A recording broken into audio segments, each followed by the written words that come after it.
चलो शुरू करते हैं फोर्स्ड मैरिज का चैप्टर 27। नीचे दक्षिता अपने कमरे में जाकर खुद को आईने में देखते हुए बोलती है, ये सच में मैं ही थी ना। उसे वो पल याद आ जाता है जब उसने खुद आगे बका दक्ष को अपने आगोश में लिया था। अपनी हरकत पर वो खुद ही शर्मा कर अपना चेहरा अपने हाथों में भर लेती है। फिर वो दक्ष के ख्यालों में खोई बिस्तर पर लेट जाती है। जल्दी ही उसे नींद आ जाती है। दक्ष नीचे आता है और अपने कमरे की तरफ बने लगता है, पर उसका ध्यान दक्षिता के कमरे पर जाता है जिसका दरवाजा खुला हुआ था। ना चाहते हुए भी उसके कदम दक्षिता के कमरे की तरफ बढ़ जाते हैं। वो हल्का सा झांक कर देखता है, दक्षिता सो रही थी। दक्ष धीरे से अंदर चला जाता है और जी भर कर दक्षिता को निहारता है। फिर उसका ध्यान उसकी कोहनी में लगी चोट पर जाता है जिस पर खून जम गया था। वो अपने कमरे में जाता है और दवाई लेकर आता है और बहुत प्यार से उसकी चोट पर दवाई लगा देता है। फिर उसको सही से कंबल ओढ़ाकर हल्के से उसका माथा चूमकर पीछे हो जाता है और दरवाजा बंद करके अपने कमरे में चला जाता है। बिस्तर पर उल्टा गिर वो अपनी आंखें बंद कर लेता है और दक्षिता के ख्यालों में खोए उसे नींद आ जाती है। कबीर तो कब का सो गया था। अगली सुबह दक्ष अभी भी बिस्तर पर अलसाया सा लेटा था। बालकनी से आती हल्की हल्की धूप उसके चेहरे पर पड़ रही थी, जिसमें उसका चेहरा चमक रहा था।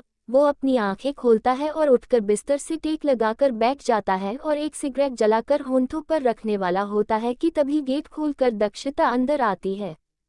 दक्ष उसकी तरफ देखता है। ब्लैक कलर का पटियाला सूट, गीले खुले बाल जो कि उसके चेहरे पर आ रहे थे, हाथों में 2 चाय के कप और होंठों पर एक प्यारी सी स्माइल। वो अपनी उससे नजरें नहीं हटा पा रहा था। दक्षिता एक एक कदम चलती उसके पास जाकर बिस्तर पर बैठ जाती है और बिना कुछ बोले दक्ष के होंठों से सिगरेट निकालकर एक तरफ फेंक देती है। दक्ष घूरकर उसे ही देख रहा था, जो दक्षिता को भी पता था। वो चाय का कप उठाकर दक्ष की तरफ बढ़ाते हुए बोलती है, मुझे बाद में घूर लेना, पहले चाय पी लीजिए। दक्ष एक हाथ चाय के कप में मारता है जिससे थोड़ी सी चाय दक्ष के हाथ पर गिरती है और कप नीचे गिरकर टूट जाता है। दक्षिता हैरानी से उसकी तरफ देखती है। दक्ष एक झटके से उसके बालों को पकड़कर उसका चेहरा ऊपर करते हुए बोलता है, मत कोशिश करो मेरे करीब आने की, जल जाओगी। दक्षिता को बहुत दर्द हो रहा था, पर वो उफ तक नहीं करती बल्कि मुस्कुराते हुए, मत रोकिए खुद को मेरे करीब आने से, बहुत प्यार करती हूँ आपसे, इतना प्यार कि अगर जलना भी पड़े तो कोई परवाह नहीं। दक्ष एकटक उसकी तरफ देख रहा था और दक्षिता उसकी तरफ देखकर बोलती है, देखना चाहेंगे आप। ये कहकर वो दूसरा चाय का कप उठाकर अपने हाथ पर चाय गिरा देती है। चाय गर्म थी, लेकिन मजाल है दक्षिता ने उफ तक भी की हो। दक्ष एकदम से उसका हाथ पकड़कर बोला, पागल हो तुम, ये क्या किया तुमने, चलो अभी पानी के नीचे। दक्षिता बीच में ही अपना हाथ पीछे खींचते हुए बोली, रहने दीजिए, मैं भी जलकर देखना चाहती हूँ। ये कहकर वो अपने कमरे में चली जाती है। दक्ष अपने बालों में अपनी उंगलियां फंसाकर वहीं बैठ जाता है। उसकी आंखों के आगे दक्षिता की आंखें घूम रही थी जिसमें उसे एक जुनून नजर आ रहा था, मोहब्बत का जुनून। कबीर भी उठ गया था और वो नीचे गार्डन में बैठकर चाय पी रहा था। कुछ देर में दक्ष रेडी होकर अपने कमरे से बाहर आता है। नजरें जाती है सामने दक्षिता के कमरे पर दरवाजा खुला हुआ था और दक्षिता अपने ख्यालों में खोई बालकनी में खड़ी थी।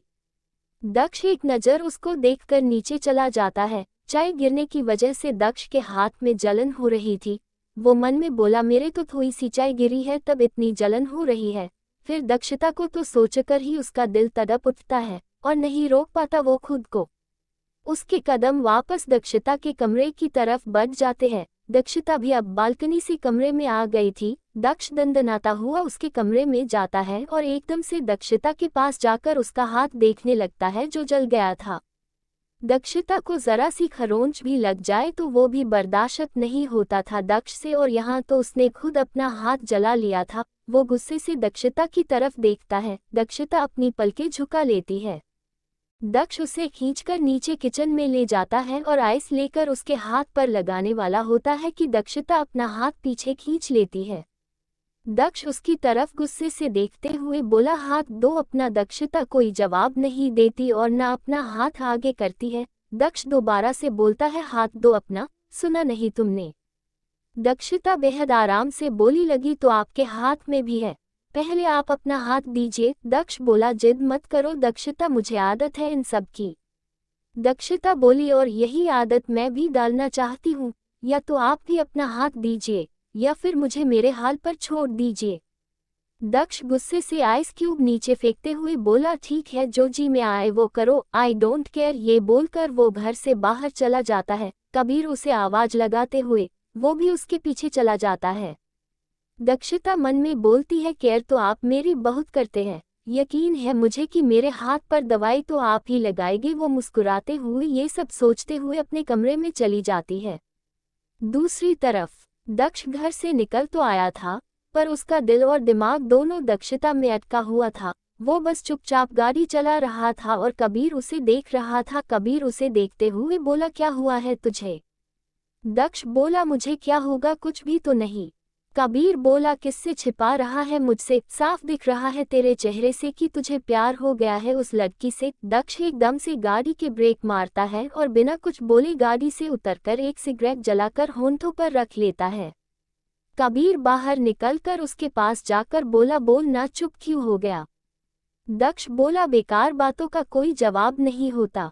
कबीर हल्का सा मुस्कुरा कर बोलता है, हाँ, किसे पागल बना रहा है मुझे? मैं तुझे तुझसे ज्यादा जानता हूँ। दक्ष बोला, कह दिया ना, ऐसा कुछ नहीं है, फालतू बात मत कर। ये कहकर वो सिगरेट एक तरफ फेंक वापस गाड़ी में बैठ जाता है। कबीर मन में बोला, ये मोहब्बत की दुनिया है मेरे दोस्त, तुमने तो अभी अभी इसमें कदम रखा है, मैं तो कब से इस दुनिया में भटक रहा हूँ। दक्ष गाड़ी का हॉर्न बजाता है। कबीर वापस आकर अंदर बैठ जाता है। दक्ष गाड़ी भगा देता है सड़क पर। घर पर दक्षिता के हाथ में बहुत दर्द हो रहा था, लेकिन फिर भी वो अपने हाथ पर दवाई नहीं लगा रही थी। दक्ष और कबीर एक सुनसान सी जगह पर किसी आदमी से मिलते हैं और उससे बारूद की बात करते हैं। वो आदमी बोलता है, जितना चाहो उतना मिल जाएगा, रोकता लगेगा। कबीर बोला, जितना चाहो उतना। वो आदमी बोला, 2 दिन बाद यही आकर अपना सामान ले जाना। दक्ष कबीर से बोलता है, एडवांस दे इसे। वो आदमी बोला, नहीं भाई, आपसे एडवांस नहीं लूंगा, आपकी जुबान पर तो सबको भरोसा है। कुछ देर में दोनों घर के लिए निकल जाते हैं। शाम हो गई थी। दक्षिता बालकनी में ही खड़ी थी। उसे ये पता था कि हमेशा की तरह दक्ष आज भी देर रात तक ही आएगा, पर उसी वक्त धूल उड़ाती दक्ष की गाड़ी बंगले में आती है। दक्षिता का तो चेहरा खिल जाता है। जैसे ही दक्ष गाड़ी में से उतरता है, उसकी नजरें जाती है बालकनी में खड़ी दक्षिता पर। दोनों की नजरें मिलती है। कबीर अभी भी गाड़ी में बैठा दोनों को देख रहा था। वो गाड़ी स्टार्ट करके वापस घर से बाहर चला जाता है। दक्ष दक्षिता को नजरअंदाज करके घर के अंदर आता है और हॉल में रखे सोफे पर बैठ जाता है और सोफे से अपना सिर टिकाकर अपनी आंखें बंद कर लेता है। दक्षिता जल्दी जल्दी नीचे आती है। दक्ष वैसे ही बैठे हुए बोला, रामू पानी दे, पर उस वक्त रामू किचन में नहीं था। उसे कबीर ने किसी काम से भेजा था। दक्षिता पानी लेने के लिए किचन में जाती है। दक्ष फिर से बोला, रामू। तभी दक्षिता पानी लेकर उसके पास जाकर धीरे से बोली, रामू भैया तो नहीं है, ये लीजिए पानी। दक्ष दक्षिता की तरफ देखता है और बिना कुछ बोले पानी का गिलास उठाकर अपने होंठों से लगा लेता है। पानी पीते पीते उसका ध्यान दक्षिता के जले हुए हाथ पर जाता है, लेकिन वो कुछ बोलता नहीं है। पानी पीकर वो गिलास टेबल पर रख वापस पीछे सर टिकाकर अपनी आंखें बंद कर लेता है। दक्षिता बस एकटक उसे ही देख रही थी। फिर वो धीरे से दक्ष के पीछे जाकर अपने कोमल कोमल हाथों से उसका माथा दबाते हुए बेहद प्यार से बोलती है, थक गया आप। कितना प्यार, कितना अपनापन था उसकी आवाज में। दक्ष चाहकर भी उसको खुद से अलग नहीं कर पा रहा था। बेहद सुकून मिल रहा था उसको। दक्षिता उसका माथा दबाते हुए बोली, आपके लिए चाय लाओ। चाय के नाम से ही दक्ष को दक्षिता का खुद का हाथ जलाना याद आ जाता है, जो उसके गुस्से को हवा दे देता है। फिर भी वो अपने गुस्से पर काबू पाकर एक झटके से उसका हाथ अपने माथे पर से हटा देता है और उठकर अपने कमरे में चला जाता है। दक्षिता नजरों से उसका पीछा करती है, फिर चेहरा लटकाकर वो किचन में चली जाती है और दक्ष के लिए चाय बनाने लगती है। चाय बनाकर वो चाय को कप में डालकर दूसरे नौकर को आवाज लगाती है। फिर उसे दक्ष का उसकी झूठी चाय पीना याद आ जाता है और साथ में उसके होंठों पर स्माइल आ जाती है। वो चाय का कप उठाकर अपने होंठों से लगा लेती है। इतने में दूसरा नौकर उसके पास आता है। दक्षिता उसके हाथ में चाय की ट्रे देते हुए बोली, जाओ ये दक्ष जी को देकर आओ। नौकर चाय लेकर ऊपर चला जाता है। दक्ष के कमरे को नोक करते हुए बोलता है, भाई आपकी चाय। दक्ष समझ जाता है कि ये चाय दक्षता ने ही बनाकर भेजी है। इस वक्त उसे चाय की जरूरत भी थी। वो बिना कोई तमाशा किए चाय का कप उठा लेता है और नौकर को जाने का इशारा करता है। चाय का पहला घूंट पीते ही उसे पता चल जाता है कि दक्षता ने इसमें अपना प्यार मिलाकर भेजा है, लेकिन फिर भी वो घूंट घूंट करके सारी चाय पी जाता है। कबीर एक होटल में बैठा किसी आदमी को दक्षता की फोटो दिखाकर छानबीन कर रहा था। वो आदमी बोला, हाँ कुछ दिन दो भाई मुझे, इसकी सारी जन्म कुंडली आपके पास होगी। ऐसे ही रात हो जाती है। कबीर तो अभी तक घर नहीं आया था। दक्ष एक बार भी अपने कमरे से बाहर नहीं निकला था। अपना खाना भी उसने ऊपर कमरे में मंगा लिया था। वो बात अलग है कि उसने खाया नहीं था, सिर्फ दक्षता को दिखाने के लिए कि उसने खाना खा लिया है, ताकि दक्षता भी खा ले। दक्षता ने भी अपना खाना ऊपर ही मंगा लिया था, लेकिन खाया उसने भी नहीं था। दोनों ही अपने अपने कमरे में बेचैनी से चक्कर काट रहे थे और एक दूसरे के सोने का इंतजार कर रहे थे। रात गहरा जाती है। कबीर घर वापस आता है। जिसने शराब पी रखी थी वो आता है और अपने कमरे में जाकर सो जाता है। दक्षता धीरे से अपने कमरे का दरवाजा खोलती है और दक्ष के कमरे के पास जाकर हल्का सा गेट खोलकर देखती है। दक्षता को बिस्तर पर उल्टा लेता दक्ष नजर आता है। दक्षता धीरे से अंदर चली जाती है। दक्षता का एहसास होते ही दक्ष सोने का नाटक करने लगता है।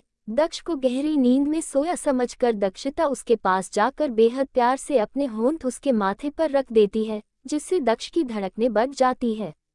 आज के लिए इतना ही। मिलते हैं कल नेक्स्ट चैप्टर के साथ। अगर स्टोरी अच्छी लगे तो प्लीज़ लाइक, कमेंट और चैनल को सब्सक्राइब जरूर करें।